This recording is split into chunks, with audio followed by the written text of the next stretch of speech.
It's storytelling time at Fancy Gap, Virginia, the old homestead. This is the tape that we did when we were visiting Jeff, Trish, and Jeremy, Daniel, Nathan, and Aaron, and the storytelling time that was done in the summer of '93 at the old homestead. We really enjoyed it.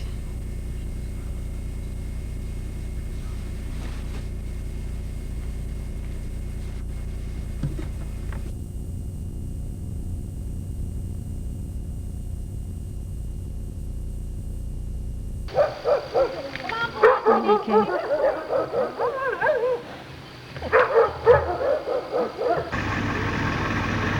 Here's that same cornfield. We picked all the corn and the stalks. They're getting one, and then you get one.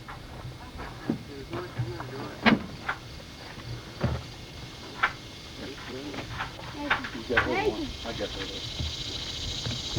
You got that? You're pretty strong too, aren't you?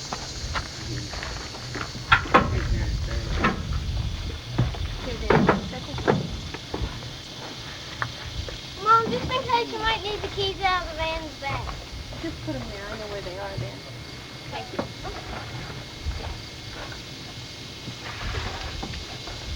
I'm going You inside. carry this around. You got shut, Nancy. We're We're not not shucking shucking. right now. There we go.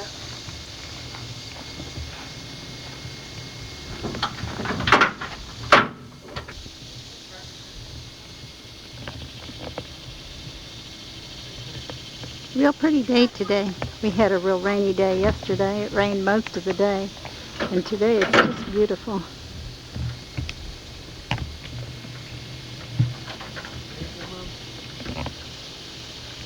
Mom, will you come in?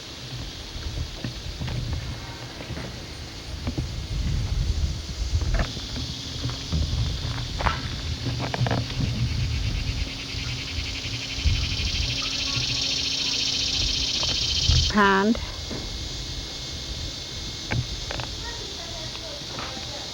And this is the old one. This one runs into this one, fills this one up. This is where they used to have a garden.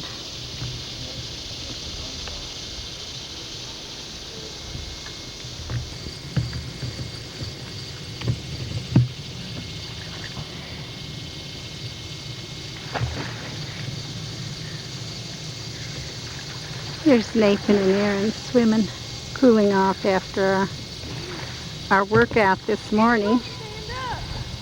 Oh, yeah.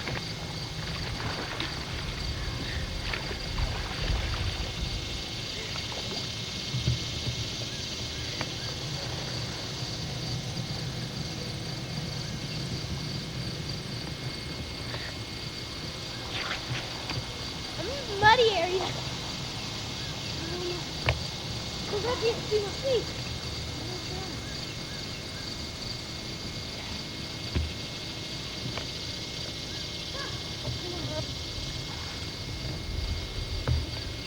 What are you doing? Nathan, what are you doing? Get in the shadow!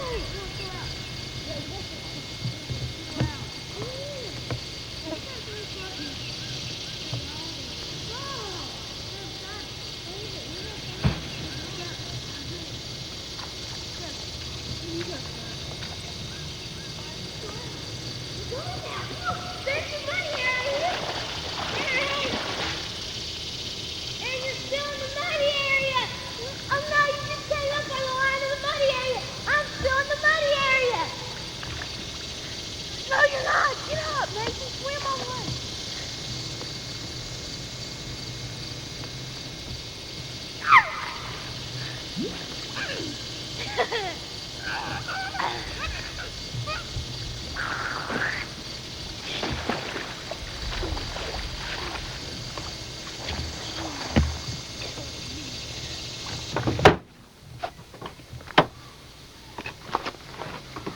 Daniel's gonna go mow.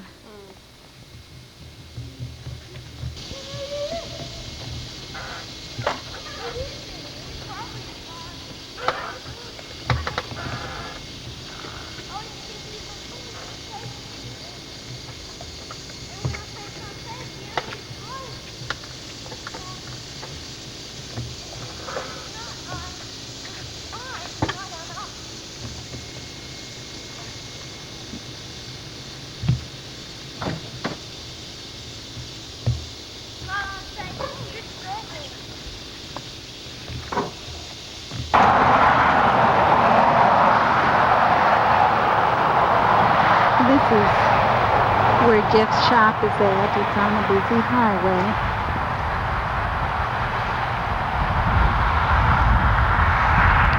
And here's his shop.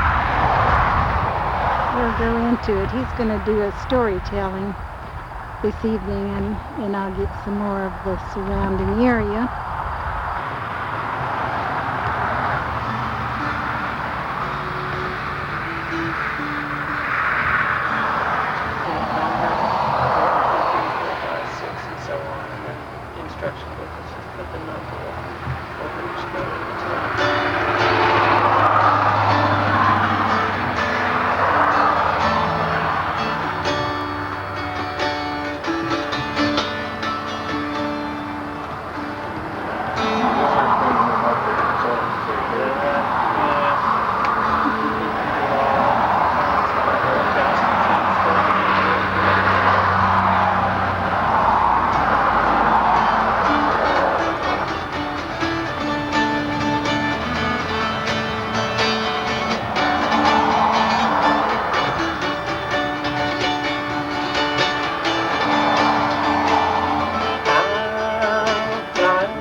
Quite a modification there, huh? Yeah.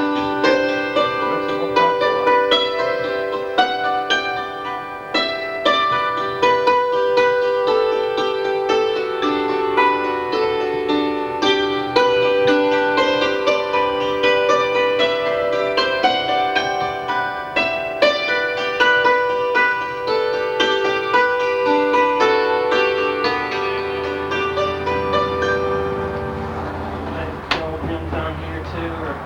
Move on up into fast dance tunes.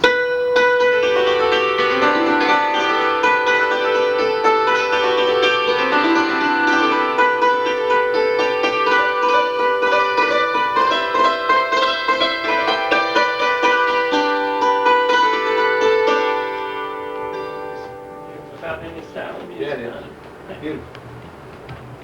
That's a hammered dulcimer. And then I've got auto harps in the corners and books.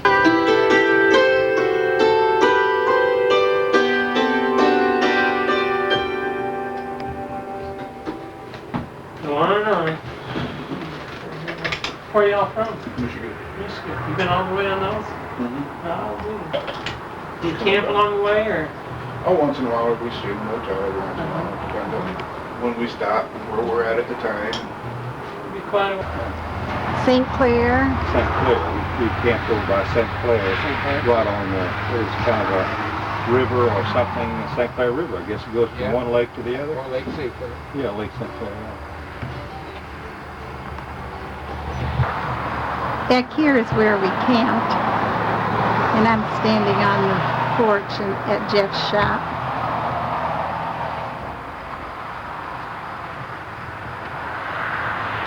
Nice little walkway. And here's Bill sitting in the porch.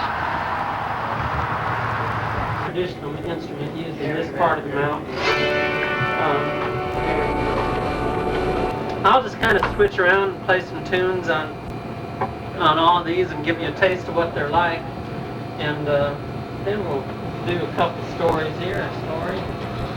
This is a hammered dulcimer, and it's totally different from the mountain dulcimer back here. Play this with the hammers. I'll do a tune you all might recognize as Scarborough Fair.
Never mind all the critters crawling around on the floor. What kind of critters are those? You got that on video, didn't you? All of it. Oh. Let's sing another song, then we'll jump into it. You like snakes? You like snake stories? We'll jump into a good snake story. How about that? This is a song that kind of tells a little story. It talk about some of the country up in West Virginia and Western Ohio that have been strip mined so bad, but it's an old song called Paradise.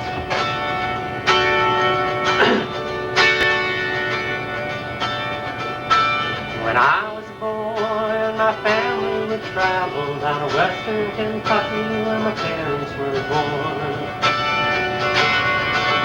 There's a backwards old town that I often remembered so many times that my memories are worn. So Daddy, won't you take me back to Muhlenberg County, way down the Green River where paradise lay? Well, I'm sorry, my son, but you're too late in asking. Mr. Peabody's coal train done hauled it away. Well, sometimes we'd travel right down the Green River to an abandoned old prison down by Avery Hill, where the air smelled like snakes and we'd shoot with our pistols, but empty pop bottles were all that we'd kill. So Daddy, won't you take me back to Muhlenberg County, way down the Green River where paradise lay?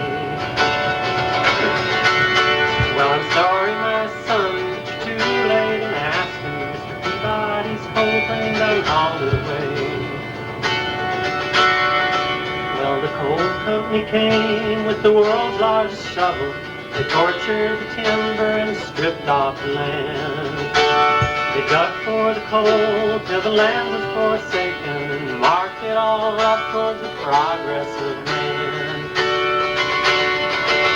So Daddy, won't you take me back to Muhlenberg County, way down the Green River where paradise lay? Well, I'm sorry, my son, but you're too late in asking. Mr. Peabody's coal train done hauled it away. When I die, let my ashes float down the Green River. Let my soul float on up to the Rochester Dam. I'll be halfway to heaven with paradise waiting, just 5 miles away from wherever I am. And Daddy, won't you take me back to Muhlenberg County, way down the Green River where paradise lay? Well, I'm sorry, my son, but you're too late in asking. Mr. Peabody's coal train done hauled it away. That's an old song called Paradise. Oh, let's see. Yeah, let's shift gears and talk about a little fella by the name of Petey. Now, Petey, how old are you? That's right. Well, Petey was 9 years old when this story happened. That he lived about 2 hollows over in Willis Gap. Now, he didn't live just, you know, he's not over there now. He lived there about 100 years ago. Now, 100 years ago, these mountains and hills were completely different than they are now. But there were a lot of people in here. And they were tucked all around through the valleys and the hollows, just a cabin here and a cabin here. And they had to rely on themselves an awful lot, on what they could do and on the things that they had. If you needed something back then, you couldn't just walk down to the store. It wasn't like it was just around the corner. And couldn't go down to the mall. You know, think that makes sense? Could you go over to the mall to get whatever you needed? Nah. What would you do if you needed something? Any ideas? What if you needed something and you didn't have it? How would you go about getting it? Would you make it? Maybe. You might try and make it, you know, if you didn't have it. You might trade with your neighbors if they had something you wanted. You might even make the trip into town to see what they had there. But that trip might take plumb all day long to get down there and back, so you couldn't do that too often.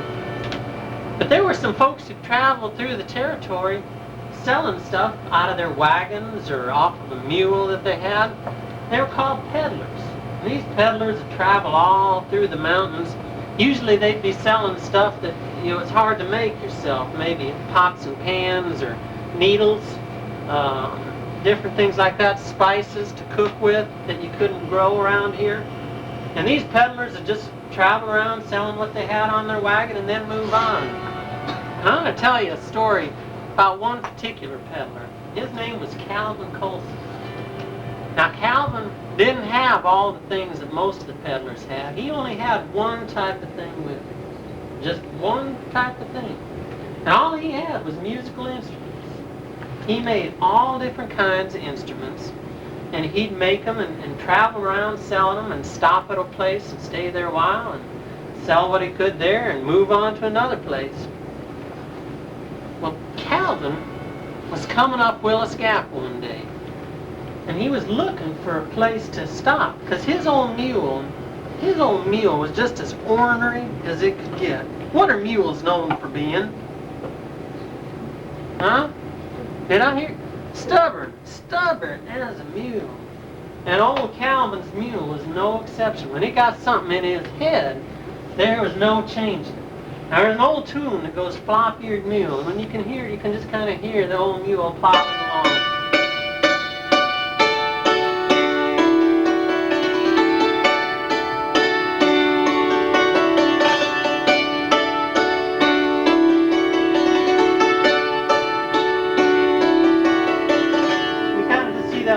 Plodding along to that tune, just going along. Well, when Calvin's mule started getting hungry, he wanted to get where there was some food. So what do you think he did? If you're hungry and it's lunchtime and you're way out on the back field there, what do? Run into the house? Yeah, you want to get there fast, and that's what Calvin's mule did. He'd hurry up.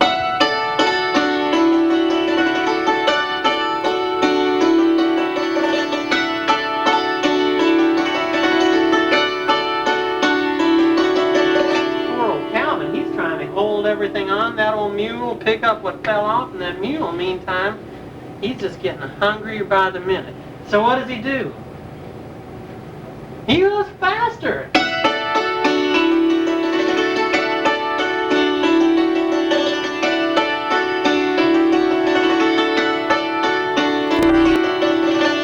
Poor old Calvin, he's just running along behind, picking up whatever he can, and it's a sad sight, but he sure is glad when they got up to the top of Willis Gap and they could see Petey's cabin. Now Petey lived at home alone with his mom and his grandpa. His dad had died a few years back, and it was just the three of them left there.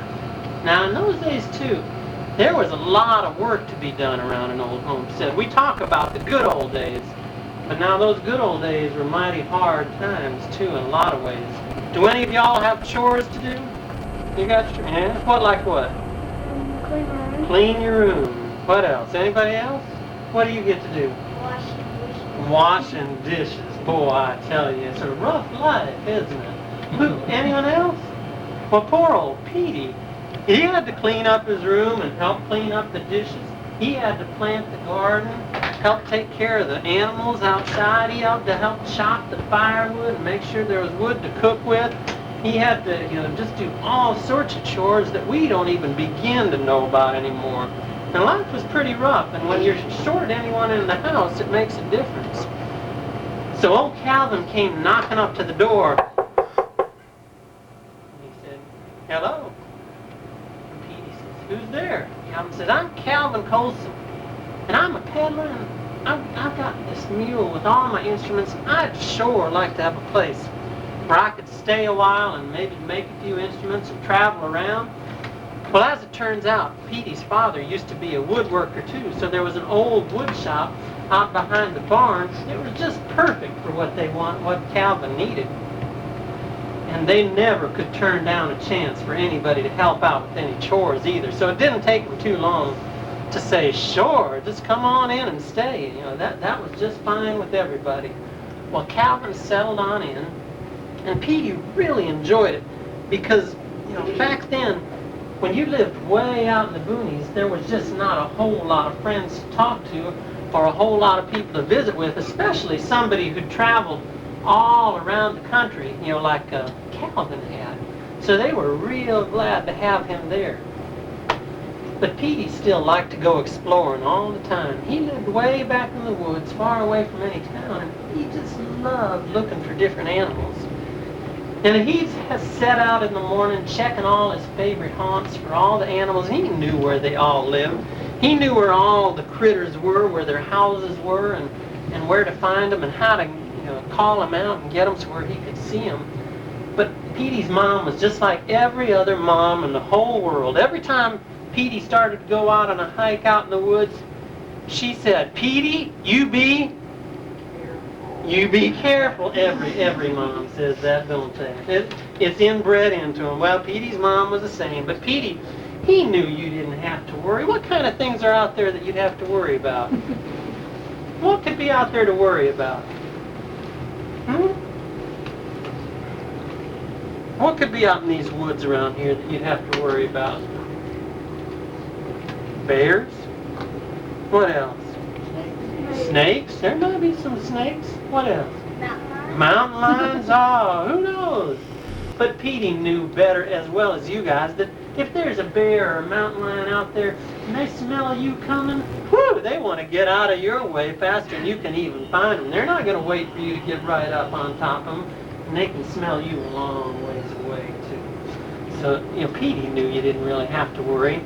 But whenever he'd go out, he'd always start singing a song just to kind of pass the time. I wish I was a mole in the ground. I wish I was a mole in the ground.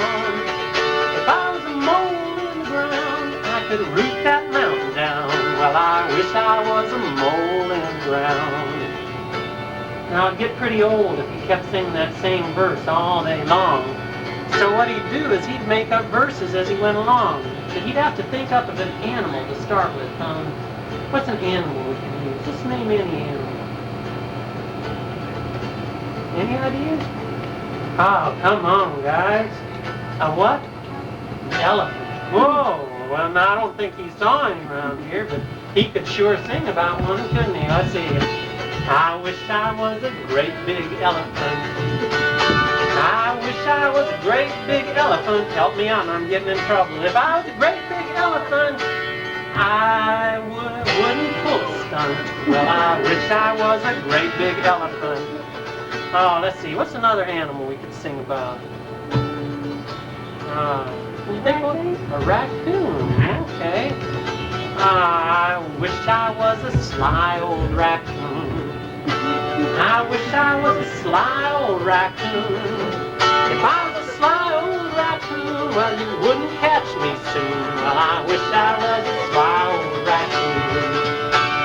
Well, Petey'd just go on all day making verses about every animal that came into his head. And he could sing like that all day long. He'd just come up with new animal after animal after animal. But he was heading for his very favorite place in the whole world. Everybody, I think, has a favorite place that they like to go to. You know, most everybody has a place that they think is a little bit more special than other places. Well, Petey's favorite place was way high up on a big old bald ridge that looked down over all the place where he lived and walked to. He climbed way up to the top of the ridge. And from up there, I don't know if you've ever been up on top of a ridge like that, but if you're in a valley and get up on top of the ridge, all the sound from down in the valley just funnels right on up to you. And you can hear people talking a quarter-mile away down below you down there. But if you try to holler down at them, the sound just falls off the other side of the ridge. You can holler yourself silly, and it's almost impossible to get them to hear you. The sound just goes every which way and doesn't go down in the valley. But Petey would climb up on top of that ridge, and from up there, he could look down and he could see the house where they lived. He could look over back a little farther and see a pond where they liked to go swimming. He could see the schoolhouse that he went to, and way far away on a far ridge over there, they could see the church where once in a while they'd get to go to church on Sunday. But it was just too far to get to go every Sunday. They just couldn't make that trip every week.